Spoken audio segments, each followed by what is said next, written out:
It's one of these questions, like whenever I'm in an interview where people are like, what is your favorite plant? Are you bad Hiltoning right now? Sorry. You let that show a bit. Sorry. Make it quick. Give me the list.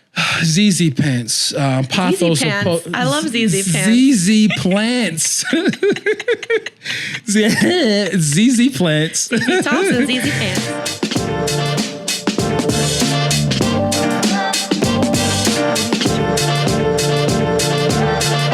Hey. Welcome back to another episode of Inside Hilton's Head with me, Hilton Carter, and my co-host here, Mollie Lee. Mollie, good to see you. Good to see you. You having a good week?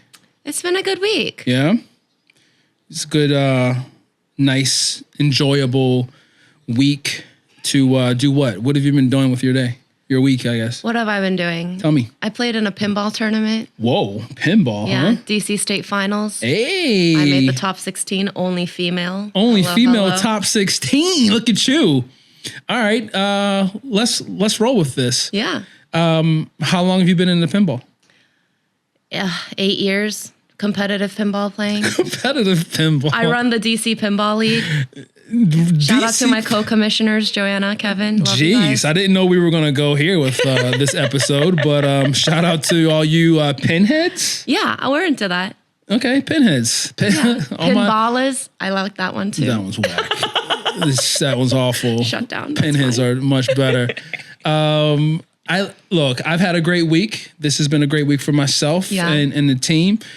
Today's episode is going to be all about, office hours, as we like to call it. So obviously during this time, I put out a little message to the folks who subscribe to the broadcast channel. Yes. I asked them to send me some questions, whether it be about life, whether it be about plants, whether it be about the day, how like to enjoy the day. You know what I mean? Yeah. So, Mollie, you're going to read some of those questions. I mean, there's a lot there, but let's go through some of them and we'll both try our best to provide the right answers. Cool. Let's do it. And make sure you tell me who the individual is too, so I can make sure that they get a little shout out as well. I can't see that.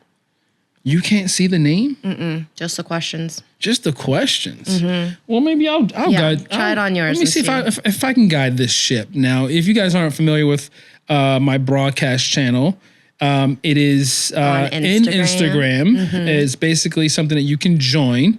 And when you join, it's kind of like I treat my broadcast channel almost as like a daily behind the scenes diary of some sort, kind of like your journal, like a little journal, right? So you get to see or hear more, I guess, about what's going on with me here and there versus kind of like unfiltered and in the moment. Exactly. So I personally really like it. I think it's a great way to interact with like the people that you follow. It's been awesome. It's been a great way to build a little bit more of a focused community. Definitely. This particular broadcast channel is mainly focused on plants. Yeah. So obviously there's other things in life that I like to talk about, but in the broadcast channel that I call my plant journey or my journey in greenery. That's what it is. My journey in greenery. I do focus a lot or lean more, I would say, in the plant space. So now I am in it and I can ask questions or see who is asking questions. Great. All right. So I'm gonna unless you want to you can take my phone. Yeah, let's do that. There we go. There you go, Mollie. I'm gonna ask you some questions. So I think if you hit the question, tap the question, then on the top it kind of tells you who. Oh, I see. Ask that question. You know what I mean? You probably could do that with your own phone too. No, I can't. I can't tap in. All right. Mm-hmm. Tap in. All right. Let's start with a fairly easier one from Hitch plus Edith. Hitch plus Edith. All right. What are some of the not so obvious signs that you need to repot? Oh man, you just went straight to like a repotting question here. Hitch plus Edith. Yeah. I think that's what you said. Yes. Well, let's start with the obvious signs you need to repot that you can see. Obvious signs. Yeah. Roots coming out of the drainage hole. Exactly. Lack of growth. Yeah. You know what I mean? Plant hasn't grown in a while, and a lot of people are like, my plant's not growing. Yeah. might be in a tight, confined pot. Your roots want to expand, right? Can't squeeze those size 10s in a size 9 and think that everything's going to be okay. So you gotta let your roots spread out a bit. Those are some obvious signs for sure. I almost think that's also a non-obvious sign that your plant's not growing, because you can't necessarily like see it not growing, you know? For sure. So you have to just kind of keep your eye and be like, hey, like last year this time it was growing a lot and now it's not. I wonder why. Check the roots. Always check the roots. That's the thing. Anything that might be happening with your plants, my go-to is always check your roots, man. Something is going on in the actual pot, in that root system. If you're, always say this, if you're not feeling your best, looking your best, obvious signs, something's not going on inside of you, right? And it shows itself on the outside, exterior, right? Exactly. So you always want to check what's going on in the interior of the pot, which is the soil and your roots, and then all the other things will work their way out after you get that good. Next question. I also apologize if I butcher any of your handle names.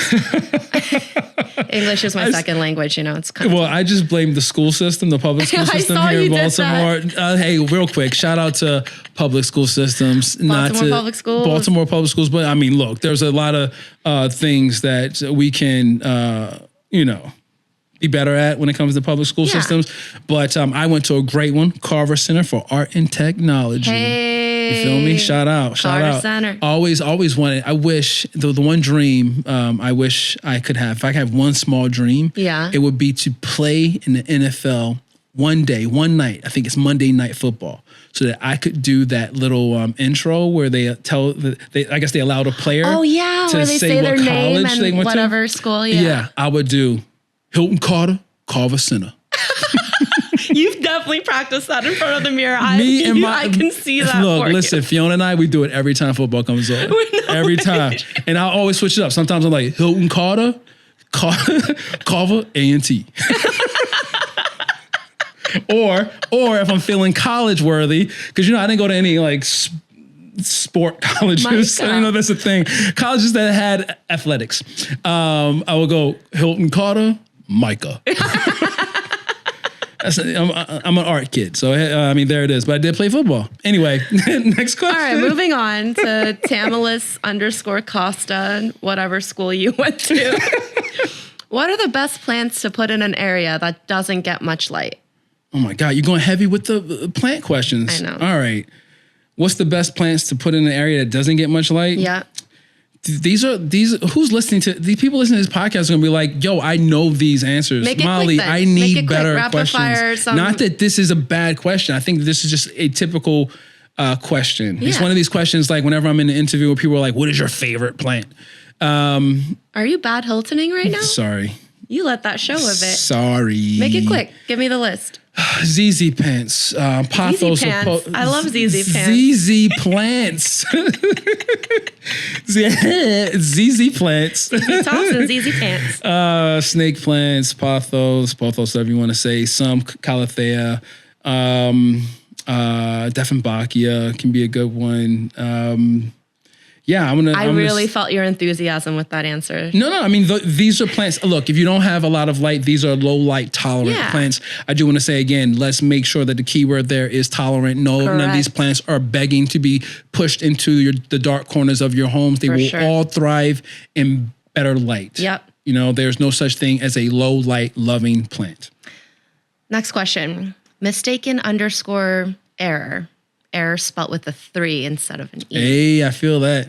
Who is or was your inspiration to your plant journey?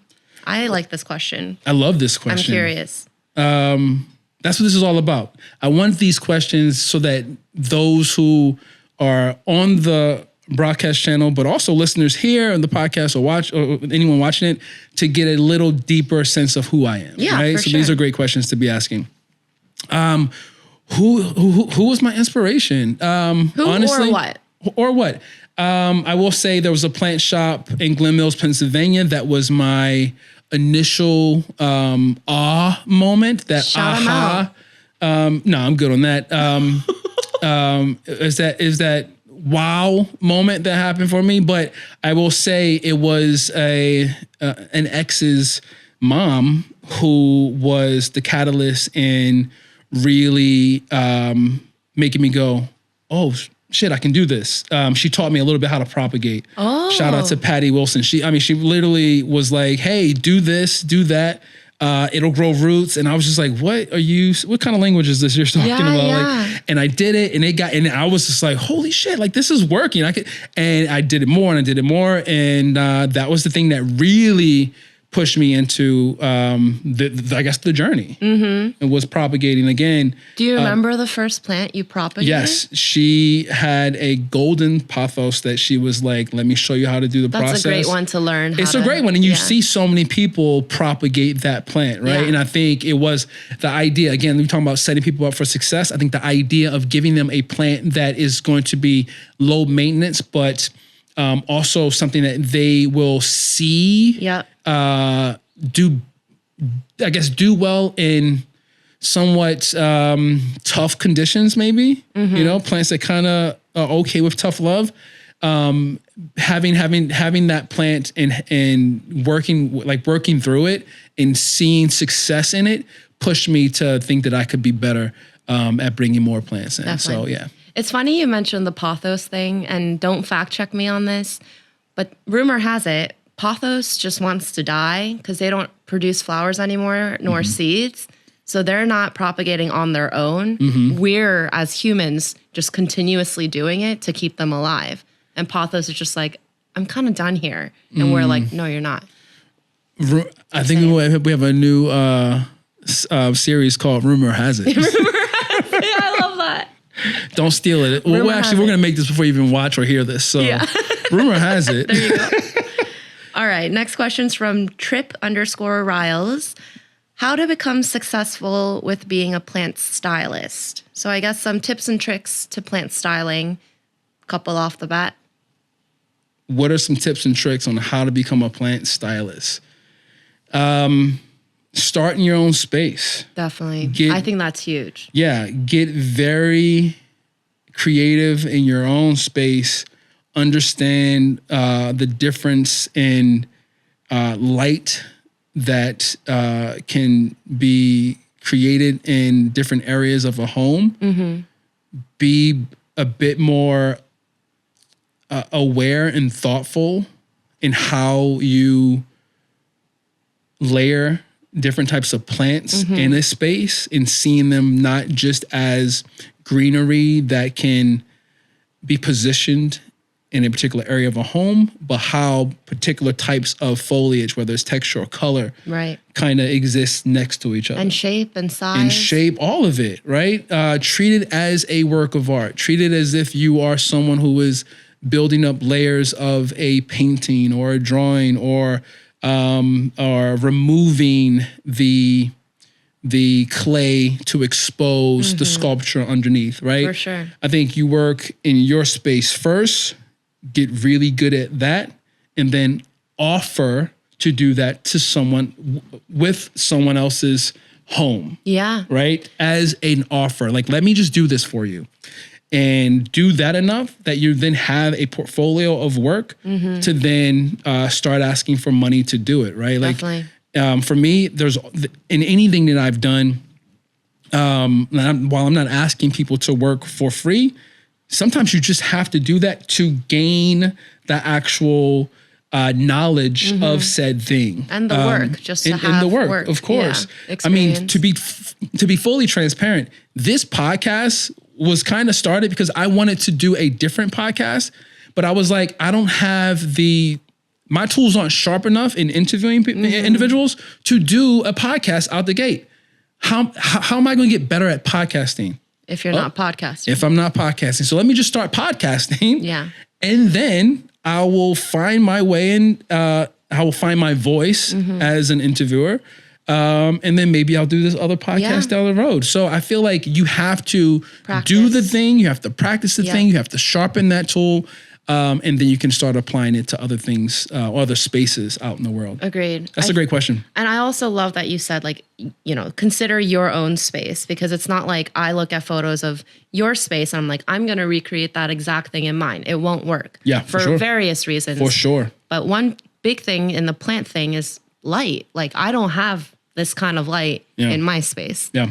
So, you have to kind of consider all of that. You have to think about it as if you, like, again, I try to pull everything back to my artist brain as a blank canvas. Everything starts, you don't just start with a white canvas. You actually have to create basically a first layer that is going to allow for light to show once you apply a white, let's say a whiter color on that particular canvas. You build on top of that. So I think that's important for anyone who has a want to be a plant stylist. And I will say, I am,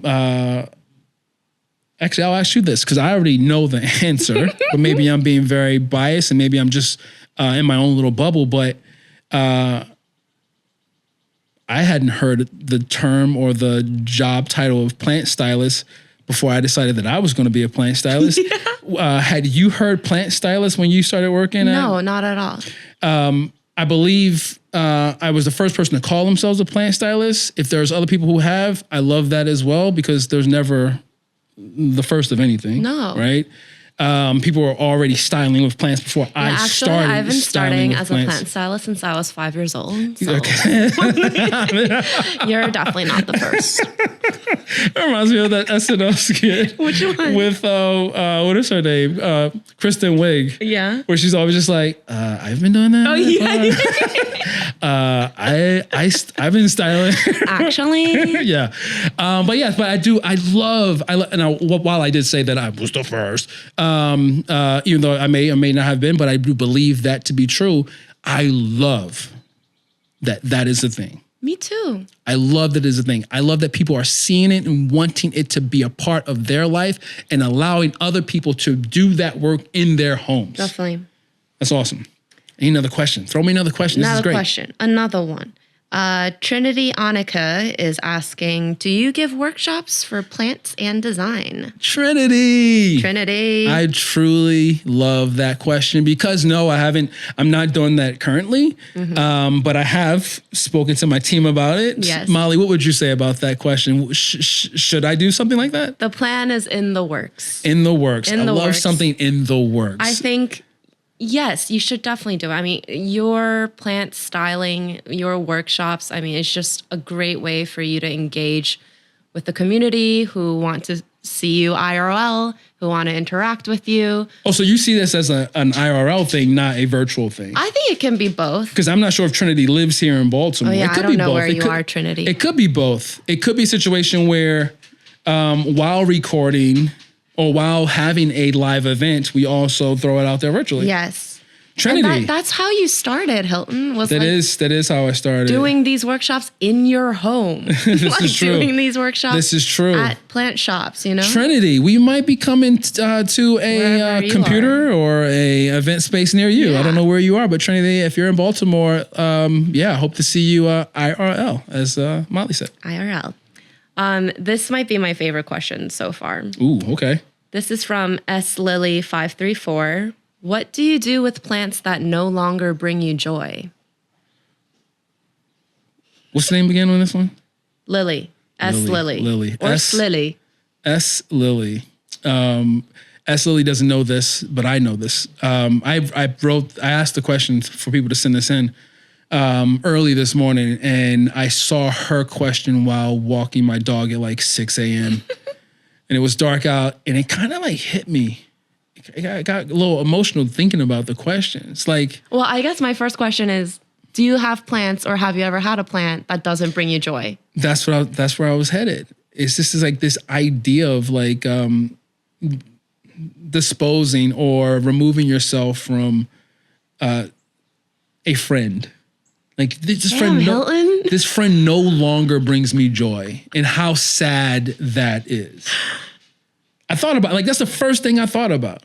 Like the idea of having a plant and the plant no longer brings you joy. I'm trying to figure out, where does that exist? How does it no longer bring me actual joy? Is it in the care process? Like I don't like caring for it anymore. Has it gotten so has it changed shape so much in shape as well? It's like almost is dying where I'm like, the look that you have doesn't excite me anymore. Right. And how do I see that? How do I, as a person that likes to think about plants as a living thing, who has learned so much from bringing plants into my home, into my world, and caring for them and talking about them? Lily, as far as your question goes, I don't think that there's been a moment where a plant hasn't brought me as much joy in what would I do with it. But I will say this. Balancing work and life can be really stressful, and finding ways to work through the stress is always a goal of mine. Of course, the process of nurturing plants helps me to slow down, take a breath, and bring in joy. But unfortunately, my plants aren't licensed therapists with expert advice. Regardless if you have a clinical mental health issue like depression or anxiety, or you're just a human who lives in this world who is going through a hard time, therapy can give you the tools to approach your life in a very different way. And that's why I'm excited to tell you about today's sponsor, BetterHelp. BetterHelp's mission is to make therapy more affordable and more accessible. And this is an important mission because finding a therapist can be really hard, especially when you're limited to the options in your area. BetterHelp is a platform that makes finding a therapist easier because it's online, it's remote, and by filling out a few questions, BetterHelp can match you to a professional therapist in as little as a few days. It's easy to sign up and get matched with a therapist. There's a link in my description. It's betterhelp.com/Hilton. Clicking this link helps to support this channel, but it also gets you 10% off your first month of BetterHelp so you can connect with a therapist and see if it helps you. And because finding a therapist is a little like dating, if you don't really fit with that therapist, which is a common thing with therapy, you can easily switch to a new therapist at no additional cost without stressing about insurance, who's in your network, or anything like that. Starting this podcast was supposed to be a little extra therapy for me, getting the ideas in my head out. Good to know I can always use BetterHelp just in case Molly can't help me. So if you're struggling, consider online therapy with BetterHelp. Click the link in the description or visit betterhelp.com/Hilton. Thank you again, BetterHelp, for supporting this channel. There has been moments where a plant has outgrown my space. Sure. Right? Where I would then have to make the decision on what to do with it. And your relationship with your plant is not necessarily what it's going to be for other people. Not that a plant will ever be trash, but someone's trash is another one's treasure. Right? Exactly. And I think, and I said this, and I think in the last, a fireside chat I did with Google, that whole sense of like how I got my dog, right? I adopted my dog. He was with a family before me. They placed him in this shelter for me to adopt him. He brought them joy. Then they couldn't have him anymore. Now he has brought me joy for the last 8 years. Shout out to Charlie. So while it is difficult to separate yourself from something that once brought you joy and now maybe no longer does, or you're having a difficult time with it, there's always someone who that living thing or that thing can bring joy to. Definitely. So put it in the right spot for someone else to receive it. Yep. Next question is from Lottie's Place Store. Lottie's Place. Shout out to Lottie's Place. I know Lottie's Place here in Baltimore. If you're looking for really cool vintage or unique, Lottie's Place is I am looking. Lottie's Place is it. You should check it out. Yay, but Lottie. It's here in Baltimore. Go check them out. They're great. What do they have to ask? What's this question? The great store has a great question. What inspires your creative energy? I love that question. Thank you. Inspires my creative energy.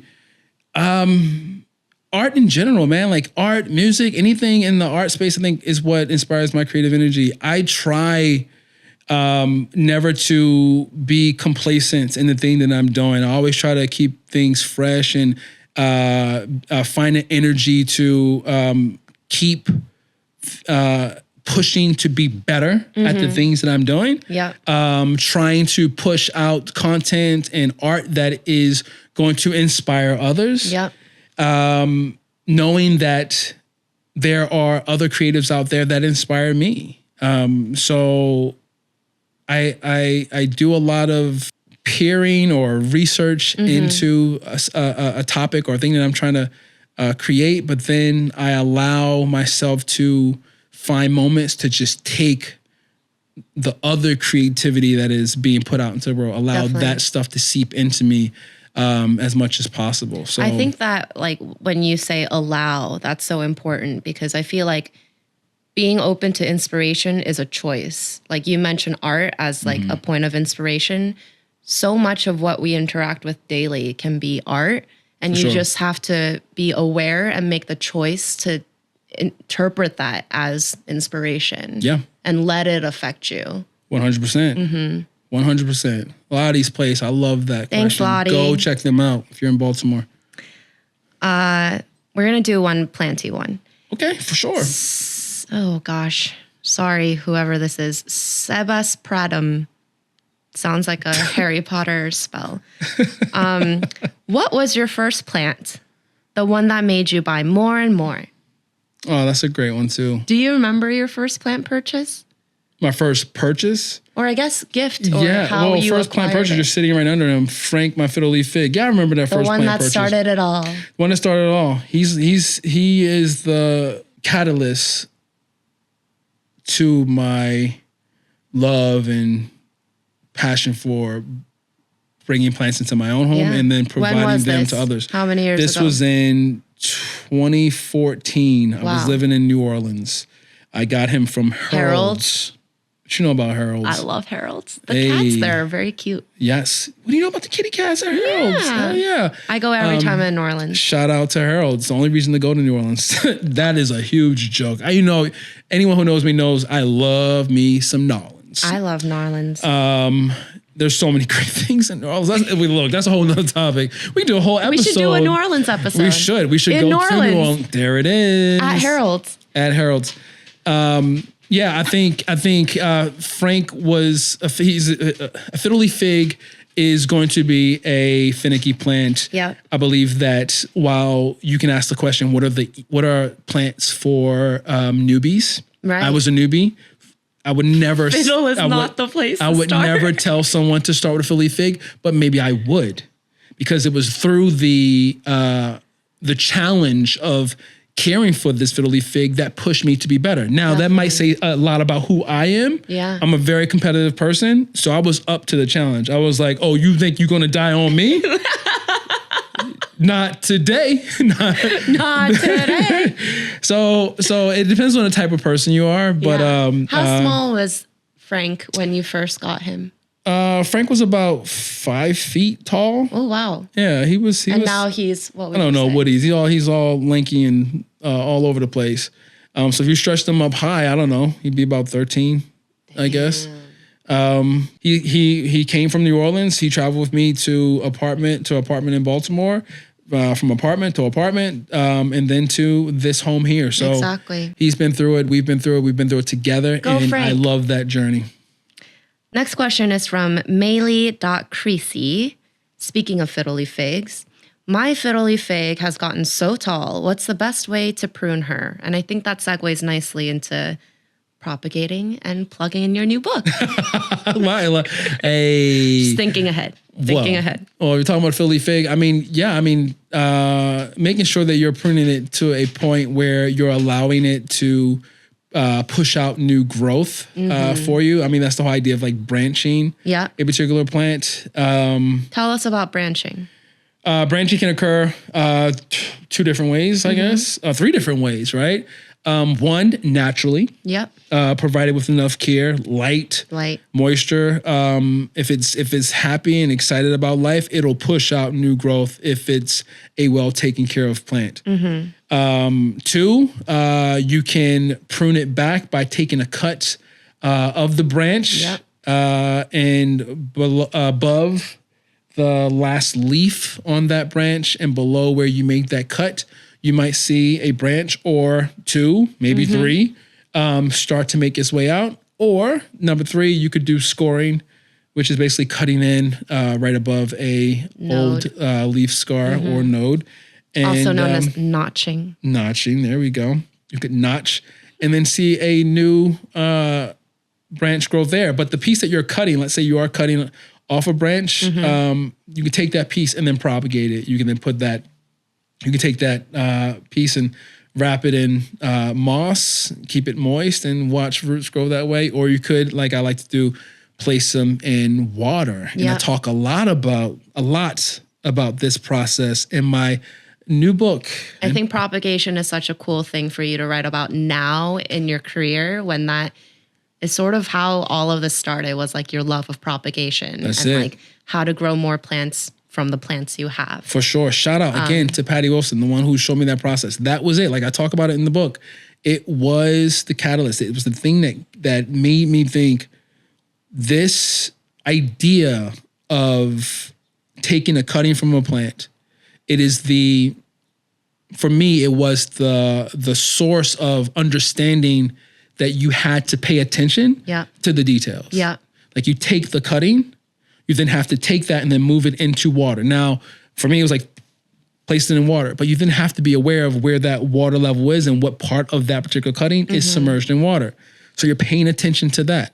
Then once those roots develop and grow, you're also paying attention to what's happening with the water. So switching the water out, cleaning it up, etc. Then you have that cutting that has roots. Now let's treat it like its mother plant. Right. Let's wrap it in soil. Let's see what happens there. And let's make sure we have the right type of soil. Let's make sure we have the right type of pot. These are all the things you do with a, let's say, more mature plant. If you just buy your first plant, that process, you're going to learn that over time. But with a cutting, you are right there working with it. And then you're watching that little cutting turn into a more mature plant. Yep. And you are becoming better at plant care and plant parenting because of that small thing. Definitely. And that's why I was like, I have to, and this was honestly supposed to be one of, I think maybe the second book that I was going to make, but I just wasn't ready for that sort of bit to put out there in the world.